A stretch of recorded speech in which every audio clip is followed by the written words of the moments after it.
that happen? That wasn't too bad, kid. Pretend it's a game.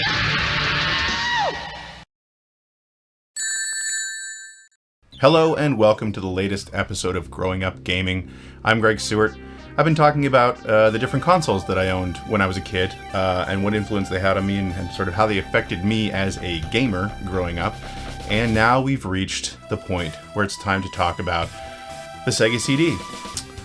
So the Sega CD I was super excited about because I think for the most part in the 90s I was really interested in the idea of multimedia entertainment, CD-ROM entertainment, stuff like that.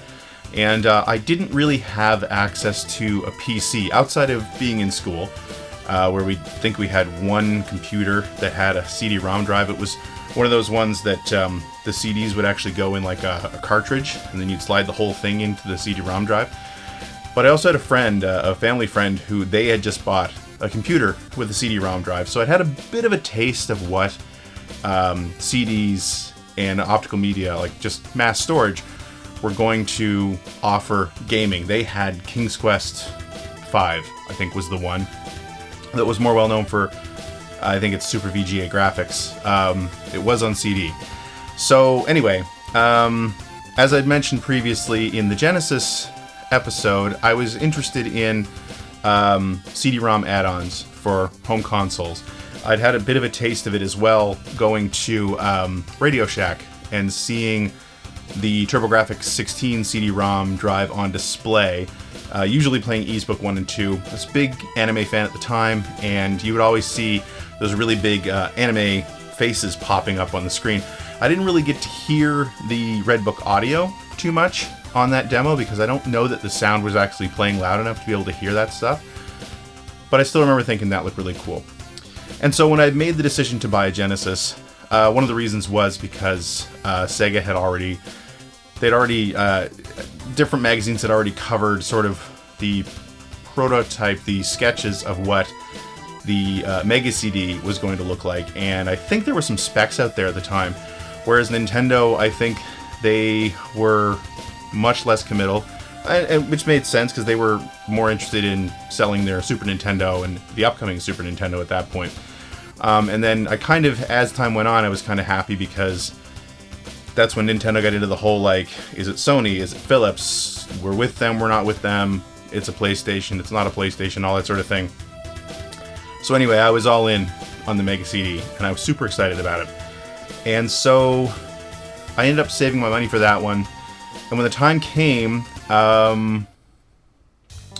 you kind of have to understand how things were in Canada back then when it came to buying video games. So generally, it was cheaper to buy things in the United States back then.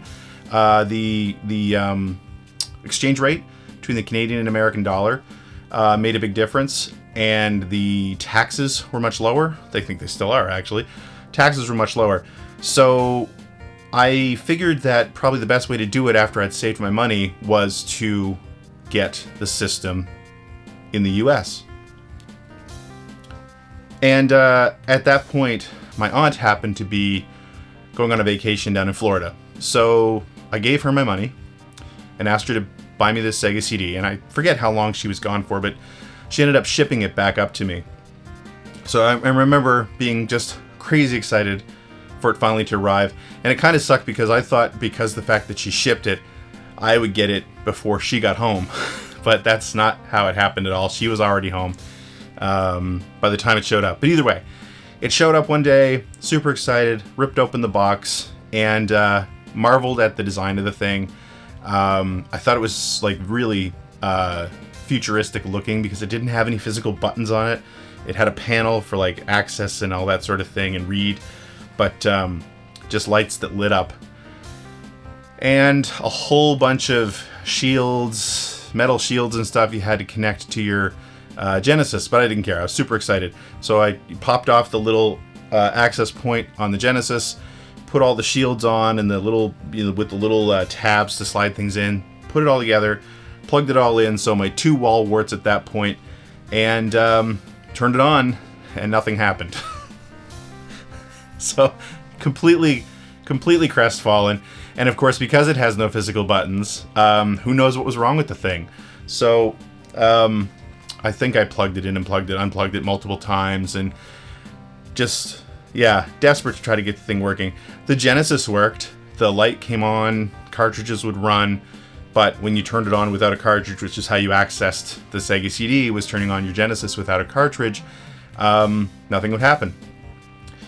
So I had heard from somewhere, and I don't remember where, that these first-run models of the Sega CD were really finicky, especially if they got turned upside down in shipping. I don't know where I heard that, but I swear to God it was a thing that people were saying. And actually, if you look on the original Sega CD box, the shipping box, it actually does have a this end up symbol on it. So I assumed that what had happened is it had got turned upside down in shipping. Anyway, I was crestfallen. I was just destroyed. So at this point, I was hanging out pretty frequently at a store called Game World, which I've mentioned in previous videos, and decided, well, I didn't know anyone else in the city that might be able to help, and let's take it over there and see what they have to say. Because I think they done they would do minor repairs, but I didn't know. So I took the thing over to somebody who has now been a lifelong friend, Jim, and just brought it in and said, here's my Sega CD, and guess what? It doesn't work. And he's like, oh, wow, really? And he plugged it in and tried it out. Yeah, it doesn't work. And he's like, well, I really can't do much about this. I don't know how to fix this. I don't know how to, these are brand spanking new anyway, so there'd be no way of knowing how to fix the thing. And I mean, I'd spent every penny I had on it, and really just didn't know what to do at that point. And it just so happened that the owner of the place walked in at that moment, and Owen Craig was his name. And I don't know that he knew me. He probably recognized me because I was in the store pretty frequently, and just walked up to the counter and said, what's going on? And Jim, my friend Jim, said, this is what happened. This is one of our customers, and he bought this thing out of Florida, or out of the United States. I don't know that he told him it was Florida. I don't think it matters anyway. But, and it's not working. So he's got to return it. And Owen paused for a minute, and he could tell he was thinking about something. And they happened to have their stock for sale. There was I remember it was like a pile of them, like a circular pile of them. And he just pointed at the pile and said, just give them one out of our stock. Which I was amazed, because I thought at the very least I was going to have to deal with shipping the thing to Sega or shipping it back down to whatever store my aunt happened to buy it at. But Owen was like, nah, give him one of ours, that's cool. So I went home with another new Sega CD and hooked it all up, and lo and behold, it worked. So that was the story of me actually getting my Sega CD. I'm going to take a drink here.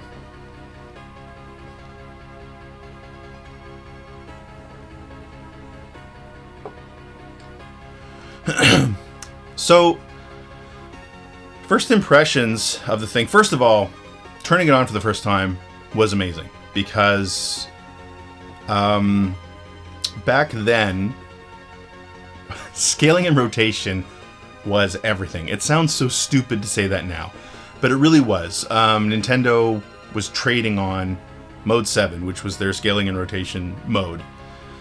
Super Nintendo games had hardware scaling and rotation. Not that there hadn't been games on the Genesis that didn't look good, especially 3D games, like driving games and stuff, that didn't look great, because they did.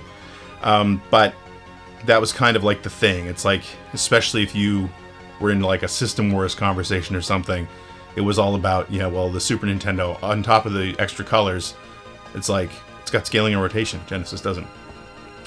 So you can tell Sega had really leaned into that with the Sega CD, because when you turn the thing on, it starts up this just system demo, which is just the original Sega CD logo, which I thought was awesome, by the way, and the Sega logo bouncing around the screen, rotating, spinning, scaling in and out, leaving trails behind them and everything like that. And I would just let that run a lot of times. I don't know why, I just thought it was really cool. But the other thing that really struck me when I opened the box, and I've got these right here, was the... I think I might have messed up my microphone there. Was the amount of software that you got with the system. Because, you know, back then we were used to getting one game. And maybe you get two if it was like a special. Like there was a while there where you could get, I think, if you bought a Genesis with Sonic 1, you get Sonic 2. And at one point, if you bought a Genesis with Altered Beast before they phased those out, you could get a copy of Sonic and, you know, or buy a Genesis and get one of 5 games for free, that sort of thing. So that was a thing. But the amount of software you got right out of the box with the Sega CD was crazy. So you got Soul Feast, which was a shooter from Renovation Products. Then you got a 4-in-1 disc called Sega Classics, or Sega Arcade Classics, I think it was called, which had Streets of Rage, Revenge of Shinobi, Columns, and Golden Axe, which I've heard people say wasn't that exciting, but because a lot of people owned those games, which was true, but it was exciting to me because I actually didn't own a lot of those games. And they were enhanced in different ways. I'll get into that in a minute. You also got Sherlock Holmes Consulting Detective. Again, not a super exciting game, but a full motion video game, which was, of course, anyone who remembers the Sega CD knows that it was a huge selling point for the Sega CD. So it made sense. I think probably if you were to put this on the shelf alongside the other launch full motion video games like Sewer Shark and Night Trap, and I think Road Adventure was launched, or it was close, and Cobra Command, this would probably have sold the worst anyway, so it made perfect sense to pack it in. And then 2 music samplers. So you got, I think this was the actual music sampler, Hot Hits, which included music from Dramarama, Saigon Kick, The Escape Club, that was one I'd actually heard of, Yo-Yo, Wolfgang Press, They Might Be Giants, the first time I ever heard a song by They Might Be Giants, Chub Rock, Throwing Muses, Lush, and Sister Double Happiness. But then you also had a CD plus G disc called Rock Paintings, which had Little Feat, Information Society, Chris Isaak, Fleetwood Mac, and Jimi Hendrix. So you might not remember what CD plus G is, so let's talk about that for a minute. So CD plus G, I think, is the same tech that they used for quite a while for karaoke machines. So the idea is that the music plays, and there's actually a graphics track, G, CD plus G, that plays in sync with the music, which would be the lyrics, but would also just be sort of simple graphics. They didn't look amazing, they weren't really animated, they were slideshows for the most part. But it seemed to be a thing that was really getting pushed for a while there, and Sega just got on board, because the Sega CD could play CD plus G discs. This is the only one I've ever owned. Not the only one I've ever seen, but the only one I ever owned. So anyway, you got 2 discs full of music, and 4, 5, 6, got all this stuff in my hands here, 6 games. And for the Sega Classics, some of these had Red Book audio. With Golden Axe, for some reason, even though they got rid of the 2-player mode, they had all the original screams from the arcade machine. Columns, I think, had Red Book audio in the title screen. Revenge of Shinobi, I think, had Red Book audio, and I forget if they did anything to Streets of Rage. Sherlock Holmes, again, was just like a full motion video sort of. It's just an adventure game where it's like a point and click style adventure game, PC game. It was on the TurboGrafx CD as well, but it was full motion video. And Soul Feast, which also got released on cartridges Soul Dees, is just it's a horizontal shooter. It's okay. It's not amazing, but it's not terrible. And it has a couple of sprite-based animated intros with full Red Book audio and voiceover and stuff, which I always thought was really neat. Everybody who ever played this the first time remembers the sound of the leather stretching when one of the characters tightens their gloves. I don't know why that's a thing, but it is. Anyway, so I got my Sega CD, and I was super excited. I got so much mileage out of those pack-in discs, although I will say one of the things that I was actually a little disappointed about was that, and I think it was EGM, somebody along the line somewhere had reported that that 4-in-1 disc was actually going to be a 5-in-1 disc, which was going to include Super Monaco GP. And unfortunately it didn't. It wasn't on the disc, although later versions of it did include Super Monaco GP, which I think the only real upgrade there was the voices from your crew chief in the game. If you play the game on Genesis, you've probably heard the scratchy like final lap and come on and all that stuff. I think they were recordings or updated versions from the arcade machine. They sounded a lot clearer anyway. I think that's the only difference. I've got that disc here somewhere as well. Anyway, I got a lot of mileage out of that. But there were a lot of early games. I don't remember which one of these were exactly launch games that I was really into at the beginning. And I think this episode's going to be a lot about specific games. I was fully invested in the full motion video stuff. So Night Trap was kind of a thing. I think I bought Night Trap pretty early on. I was never good at it, but I loved the idea of it. And played a ton of that, but I was more into Sewer Shark. Really, really into Sewer Shark. And I actually remember, and I wish I could remember which magazine this was. But I remember being in my high school library, and it was a mainstream magazine, so it might have been like People or Newsweek or Time or something like that, that had, I swear to God, this is true, it had Sewer Shark on the cover, or something along those lines. It was a Sega CD, maybe it wasn't on the cover, but it was I remember a full-page image. That famous image of, I think the actor's name is David Underwood, saying relax, pretend it's a game. That was part of an article about the Sega CD, and I remember poring over that in the library. I don't know why I never went out and bought the actual magazine, but I didn't. But I love Sewer Shark. I loved it right from the word go. It sounds terrible when you're actually playing, because it's got, I guess you'd call it PCM music. That's not good, but the performance in that was so stupid, crazy, over the top. I loved the idea, the sort of gritty dystopian future. It was just great. I just loved it. But yeah, I was all in on the full motion video. I even liked the make my video stuff. Crisscross and Marky Mark and the Funky Bunch and In Excess, I think, were the three that started out.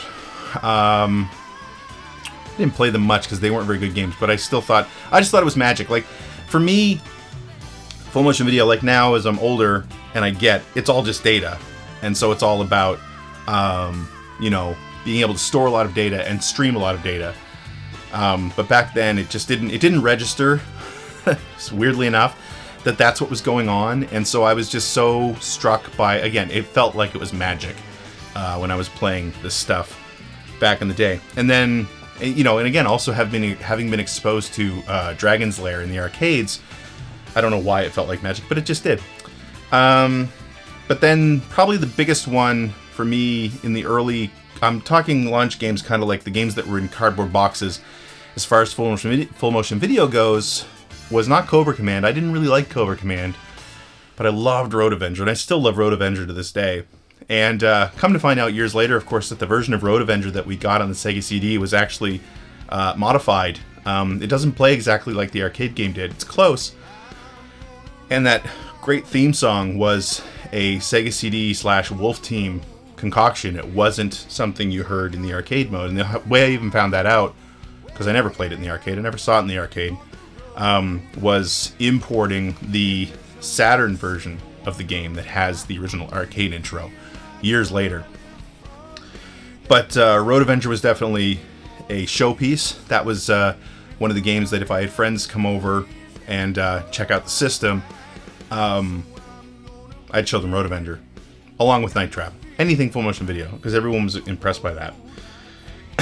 And sort of keeping in line with Digital Pictures and Sega, the thing that I loved about it, again, I'm not going to stand here and say that full motion video games were like the future, although I will say, I guess, that this was one of the reasons I was so excited about multimedia gaming back in the day, because nobody seemed to know what the future of gaming was going to be, especially once we got into optical media and mass storage, which is one of the things that I think made the 90s so exciting.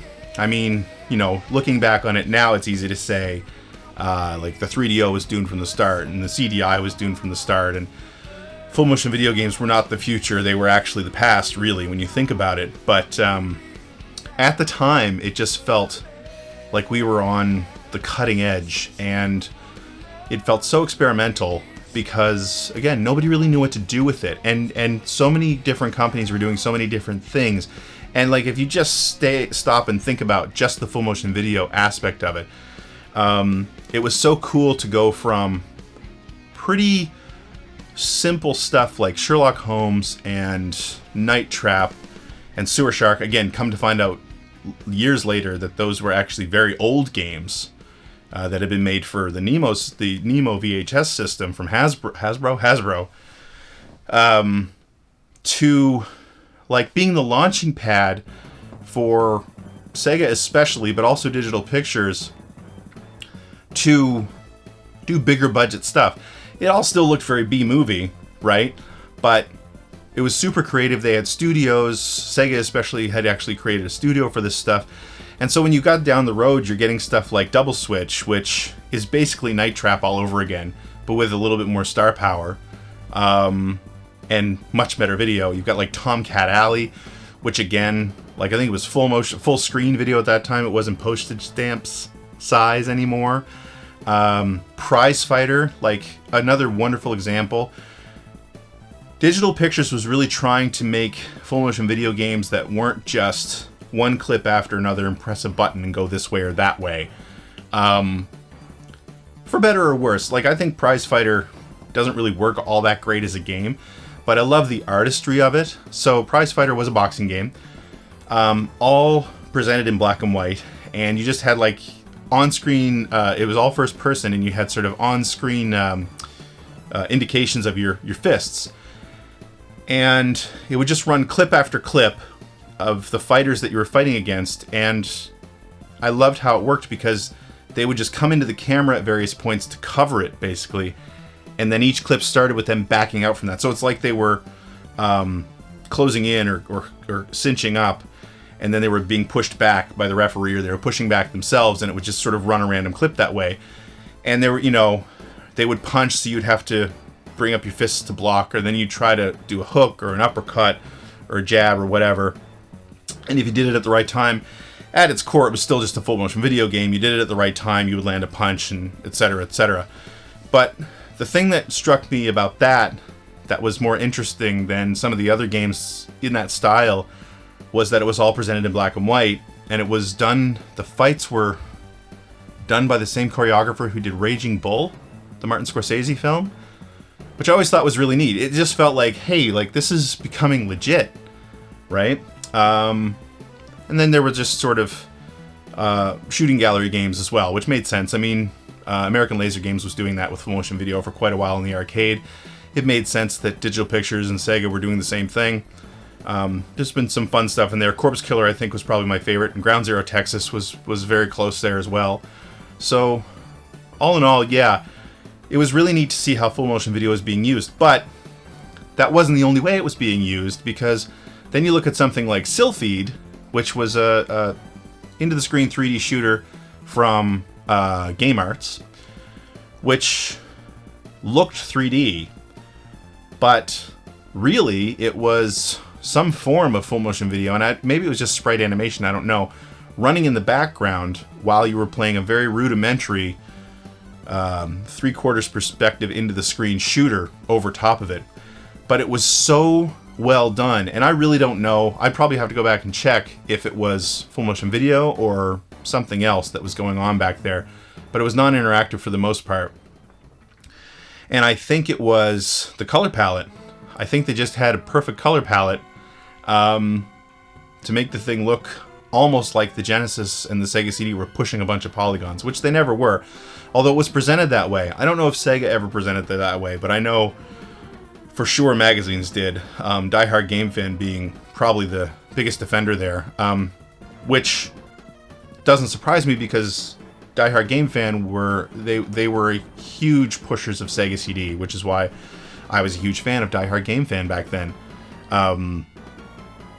They were always super excited about anything that came out on the system, and I was down for that. I was totally down for that.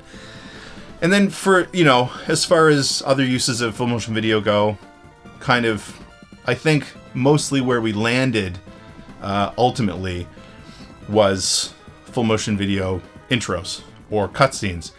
I mean, Sonic CD comes to mind immediately in that you have that great opening animation that has been since remastered in 4K and stuff like that. But, even that was just a nice touch. But the other thing that it kind of led to, again, the other big advantage to the optical media and the storage was that you could use Red Book audio on things, or what I used to call real music, which is such a stupid way to put it, but that's how I did put it back then. And so, again, as a Genesis owner, that was actually, it was important anyway as a gamer, because you wanted, higher fidelity audio. Why wouldn't you want that? Or audio with lyrics. Why wouldn't you want that? But that was sort of another battleground for the Genesis and the Super Nintendo, because it was generally agreed upon that the Super Nintendo had superior sound and the Genesis didn't, although it could in the right hands, right? You did have some great examples of wonderful music on that system. Anything by Yuzo Koshiro being a perfect example. But for the most part, things usually sounded better on the Super Nintendo. And so being able to play Genesis games with Red Book audio was great. Now, what did happen was, and this accusation flew around a lot, and it was true in a lot of cases, you get repackaged cartridge games with Red Book audio, which I think people rightfully were not crazy about.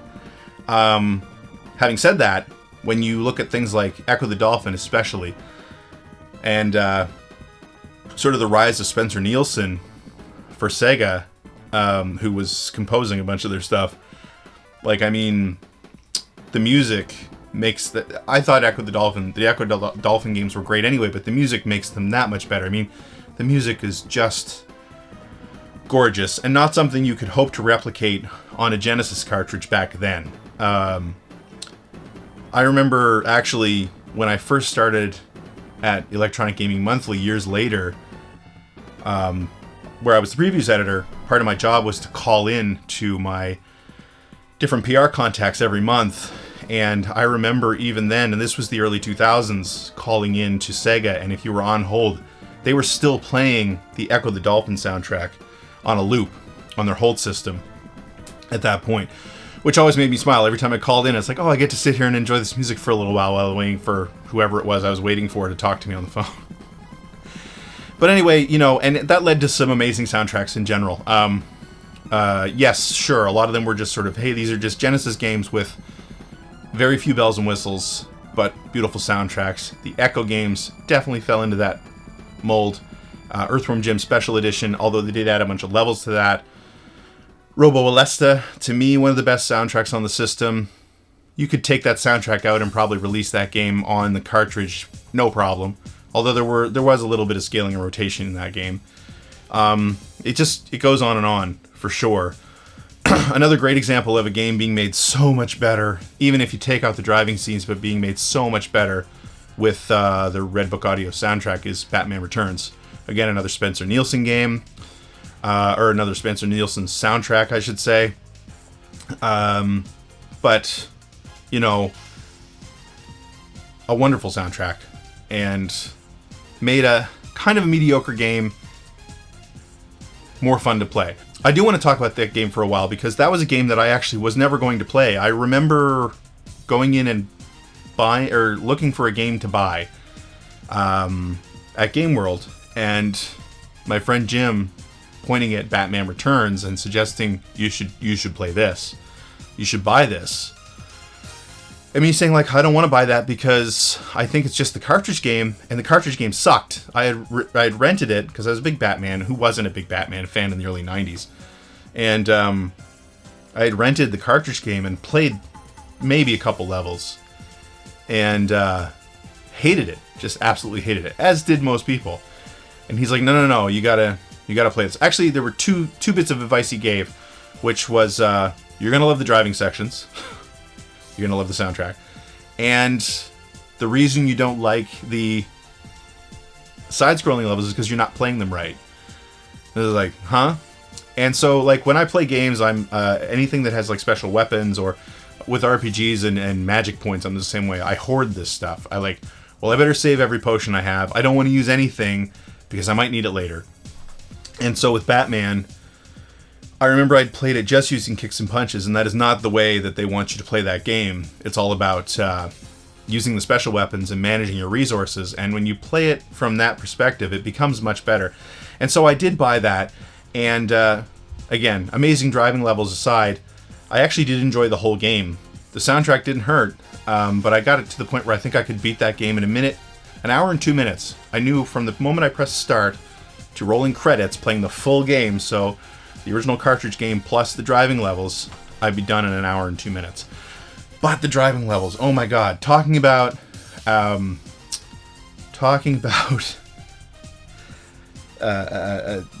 what's the word I'm looking for? Oh my god, I totally forget now.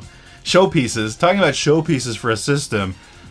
If you go back and look at, like, if you go play the driving level, even now they're impressive. There are so many things happening on the screen in those driving levels. Everything's scaling and sliding around. When things blow up, there are pieces that are rotating in different directions. If you turn the music off and just listen to the sound, each one of them is actually generating noise when they hit the ground all over the place. There's so much happening in those, like, it was a technical marvel, and it still is to this day. Like, I've streamed that game multiple times on Twitch, and people who have never seen it before are amazed at what they're looking at. That this is something that's being generated by a Genesis with a Sega CD attached. Like, it was incredible. And Malibu Interactive that made that game never really hit those heights again. They tried with, like, Cliffhanger, and they tried with Batman and Robin, which was just a completely driving game, along with, by the way, pretty much a lost episode of the Batman animated series, for good measure. And they were never very good, but they really hit it out of the park with Batman Returns for some reason. What else did I have on my list here? Oh, going back to music for a second, a couple other games like The Terminator had a great soundtrack, Tommy Tallarico soundtrack that I loved. Final Fight CD. So I kind of always loved how when the Super Nintendo came out, one of the flagship games at the time, which was from Capcom, was Final Fight. And I mentioned this in my Super Nintendo video, that going back and playing that game more recently, I realized it's like, it was always sort of a port that people gave a lot of, were not crazy about, because they cut out one of the three characters and it was only a single player game. It wasn't multiplayer the way it was supposed to be. But with going back and playing it, it actually wasn't a very good port in general, and it sounded terrible. Whereas we had Streets of Rage on the Genesis around the same time, so it was kind of like an early win if you were a Genesis fan, right? It's like, well, this is a flagship game. This Sega did Streets of Rage, and it's demonstrably better. Even if they made a perfect arcade point, I think Streets of Rage is a better game. But then we got Final Fight CD, which brought Guy back, which was 2-player multiplayer. I think they added a couple of fighting levels. And the soundtrack is unreal. It's so good. Also, talking soundtracks, Road Rash. So Road Rash came out on the Sega CD. It was basically Road Rash 3, but it had the soundtrack from the 3DO game in it. So I think it was Soundgarden was the main group, but there were like 5 different grunge rock groups that put songs on that soundtrack. And it's one of the things that made the 3DO version so memorable, But on the 3DO version, because they were streaming the levels when you were actually racing, you weren't getting the Red Book audio playing over the actual gameplay. It was only in the cutscenes and in the menus and in the intro. On the Sega CD game, you were getting that soundtrack constantly. It played during the gameplay, cutscenes, which you were also getting the cutscenes from the 3DO version, although much lower resolution and color, and all the menus. Which kind of made it a hidden gem. One more thing to talk about, though, I remember thinking was kind of funny, and to this day people still argue about this, and this is a game fan story, of course, is the Sonic CD soundtrack. So talking about Spencer Nielsen, when Sonic CD came to North America, still one of my favorite Sonic games, but it was re-scored by Spencer Nielsen, and I forget the name of the group that he used for the vocals, but I mean, it's nothing resembling the Japanese soundtrack. And so I didn't realize that at the time, and I was reading Game Fan at the time, and when they first reviewed Sonic CD, they gave it glowing marks, which I agreed with. And then like a month or two later, they re-reviewed Sonic CD because they were reviewing the American version, and they really dinged it. Like, it lowered the score because of the soundtrack, which I was amazed with. And so I didn't have a way to play the import soundtrack. I do remember somebody, I think it was Jim, getting his hands on a burn of it or something at one point. Not the game, but the soundtrack itself. And listening to that soundtrack a lot in his car. We used to drive around in his old gray Volkswagen Fox and listen to that soundtrack. And it was amazing. The Japanese soundtrack for Sonic CD is incredible. But I also have a very soft spot in my heart for the American soundtrack for Sonic CD. Probably because it was the way I first experienced the game, but I do think it's kind of cool. It's kind of like this jazzy, vocal-heavy soundtrack. I think it fits the game. You could argue that it doesn't fit the game as well as the Japanese soundtrack, and I think that's a fair play, sure. But I think there's a place for both of them. One other thing that I wanted to touch on was, I mentioned at the very beginning of this video that one of the things that got me interested in sort of the idea of optical media and what multimedia could do for video games was playing PC games. We didn't have a computer when I was a kid. We didn't have one through most of my teenage years, actually. And so my access to computer games was limited to the computer lab at school, which didn't get you a whole lot. And again, my friend's family, they had a multimedia PC, which we didn't get to play very often. And one of the other things that actually attracted me to the Sega CD was very early on, they made a lot of noise about how, I think it was Sierra in particular, was going to release games for it. Now, I was a Sierra fan because while I didn't have access to a PC, my best friend Dave, they had one, an older one. It didn't have a CD-ROM drive, but we used to sit and play Sierra games. We played a ton of like King's Quest, Space Quest 3, and Leisure Suit Larry in particular, but we would play just about any of them. They didn't own those games, obviously, they were pirated, but we still had them. And so I was a big fan. I was excited for the idea of being able to play Sierra games and just PC games in general on my home console. And while they never really delivered everything they said they were, I want to say that Space Quest was promised at some point. I know for sure Leisure Suit Larry was. The VGA remake of Leisure Suit Larry was, because they kept showing pictures of it in magazines. But we did get Secret of Monkey Island. I know that's not Sierra, it's LucasArts, but still, that was the first time I played Secret of Monkey Island was on the Sega CD. We did get Rise of the Dragon, which was incredible. It was so good. That was a Dynamics game. Visual novel style game, point and click, was great. And we also got Willy Beamish, which was a very cool game, but the Sega CD port was terrible. But I still loved playing it. Played a ton of it. And Rise of the Dragon, of course, gave way to probably my favorite game on the system, outside of maybe Lunar the Silver Star, which goes down as one of my favorite RPGs, but also Snatcher. I remember playing Snatcher for the first time too. Big Blade Runner fan, big Cyberpunk fan, and Snatcher just scratched that itch. And of course, this was before I really knew who Hideo Kojima was, and before Metal Gear Solid. But a true masterpiece, and again, the only way you could play it in English was on the Sega CD. I'm not just going to go through a list of my favorite games, but it wasn't just the full motion video stuff. Again, the scaling and rotation really sold me a lot. I remember getting Jaguar XG220 was one of the first games I got, which was, I think, an Amiga game originally from Core Graphics, who were about to go on and do Tomb Raider. Great racing game with a track editor, multiplayer split screen. My brother and I used to play races on that all the time. AH3 Thunderstrike, again, another Core game.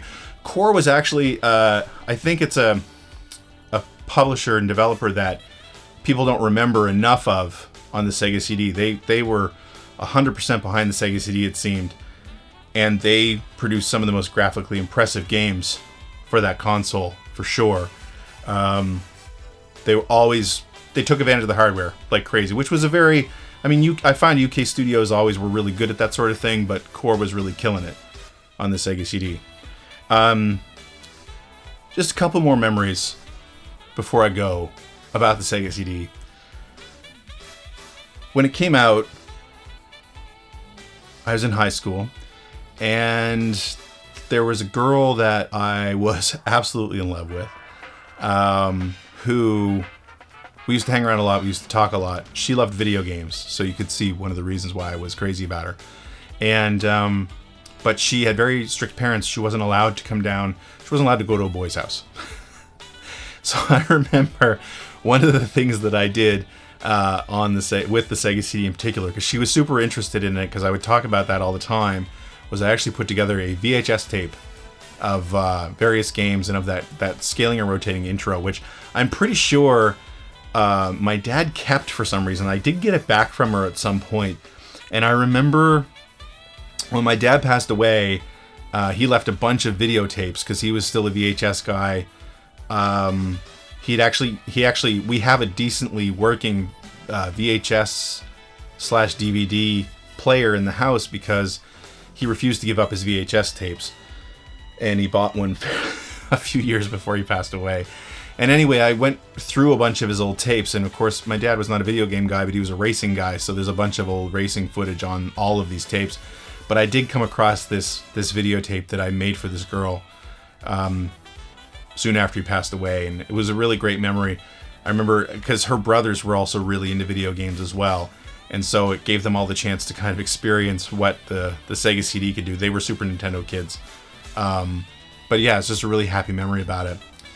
And then one other thing that I remember pretty vividly, and I'm going to pick this up here. So, like a lot of other systems, the Sega CD went through a few different revisions. Of course, there was my favorite, which is the motorized door, the one that sits underneath the Genesis. Looks beautiful. It looks like it was designed to be one unit, the beginning of the Tower of Power. And then there, of course, the second unit, which was a little cheaper. The Genesis sat on the side of the thing, and it was a flip-open door. Also looked really nice, but I preferred the first one. But then there was another revision that came out around here, which I've got here, which was, of course, the Sega CD-X, which was a portable Genesis. Put the Genesis cartridges up in here, and Sega CD player, which, by the way, this has Sherlock Holmes in it right now. The reason I remember this so fondly is, first of all, it's just a cool piece of hardware. I love cool-looking hardware, and this is way up there on the list. Thought this was so awesome. You put the, controllers out front. It's funny because it's incompatible with a lot of things. Originally, the 32X was supposed to work with this thing, but I think they couldn't get FCC approval to get it working with this thing. Although you can just plug them in. If you get a spacer like 3D printed, it will work. And like some of the four-player adapters wouldn't work because of the profile of the controller ports. But it is a portable CD player, and it does run on batteries. See, there's a battery compartment right back there. And if you're old enough to remember, and if you're old enough to have owned a car that did not have a CD player, actually, if you ever watched Wayne's World, you've seen this. It wasn't weird to get like a portable CD player and plug it into a little device. You would click into the tape deck using the headphone jack, click into the tape deck, and then you could play your CDs on your portable CD player and listen to them in your car stereo. I absolutely did that, and this is the portable CD player I used. When I was living in Prince Edward Island, I had this thing, and I had it running on batteries, and I had it sitting in my car. I didn't leave it in my car because I'm not crazy. And this is how I would listen to music in my car. And sometimes I would listen to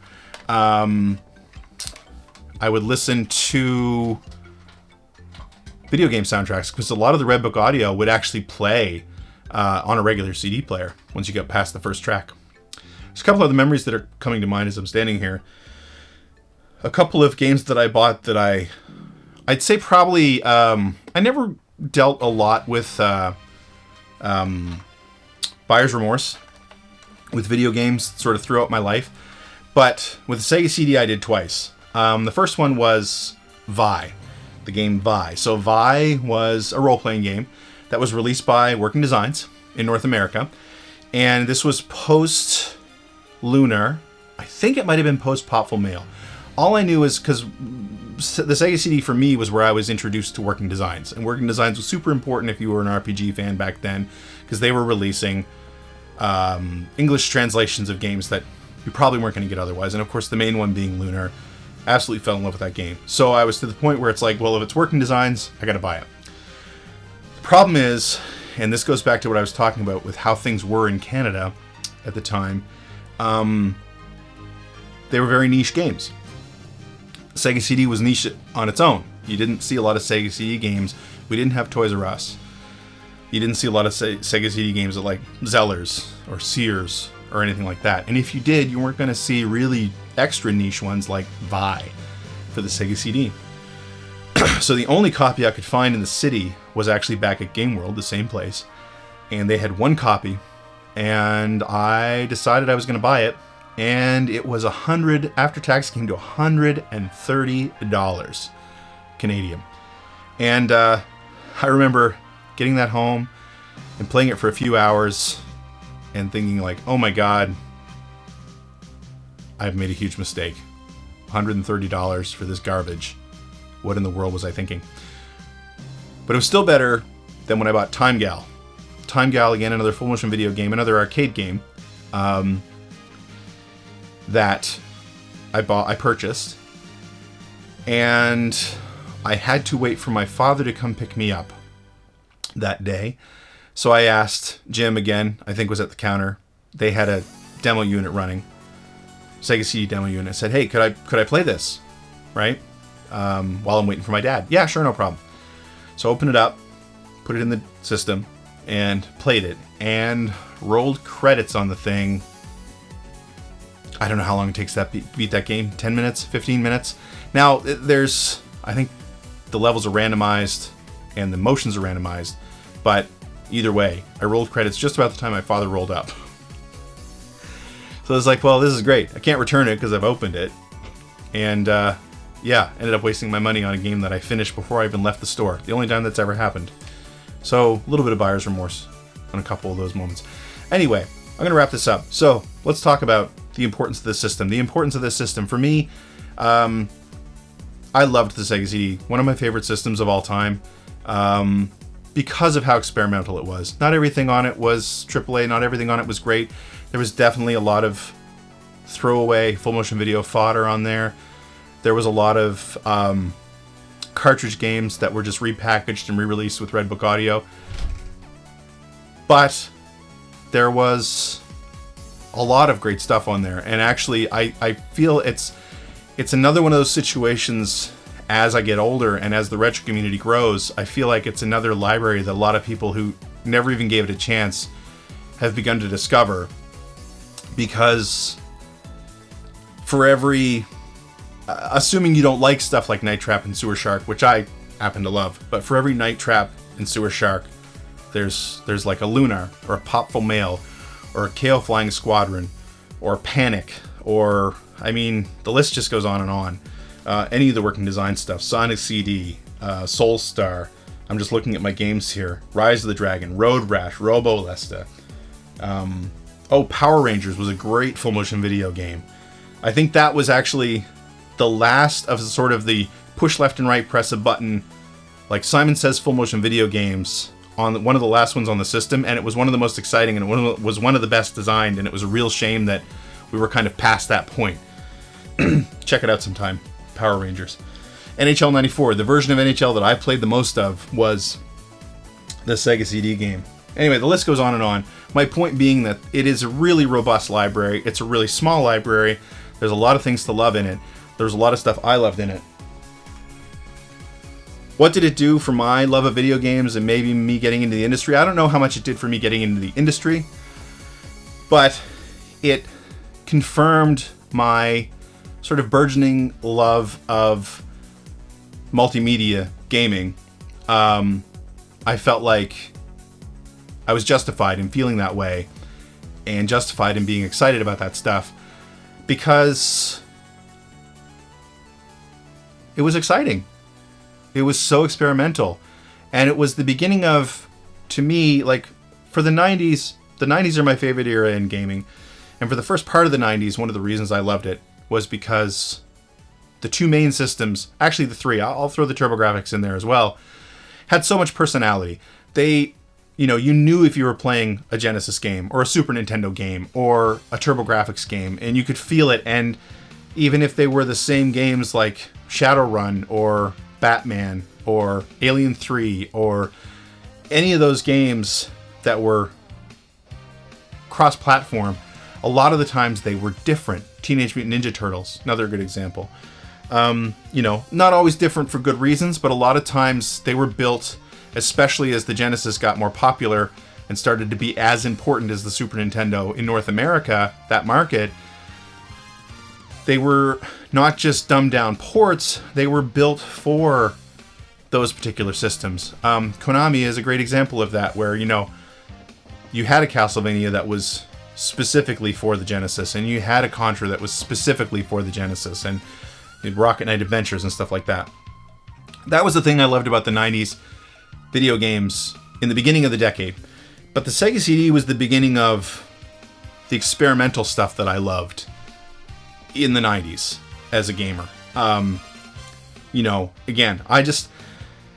people were throwing a lot of money around, had a lot of different ideas, and it made for, you never really kind of knew what you were going to get, and you never knew if you were going to play something that's a confluence of ideas that actually worked, like things that just gelled. Sometimes they didn't, and that was fine. A lot of times they did, and it felt in the, I'd say, the late 70s and the mid 80s, where the rules hadn't been written, so what you were experiencing was artists writing the rules as they went, and just trying any creative thing they could, even if it went beyond the limits of what the system was capable of doing.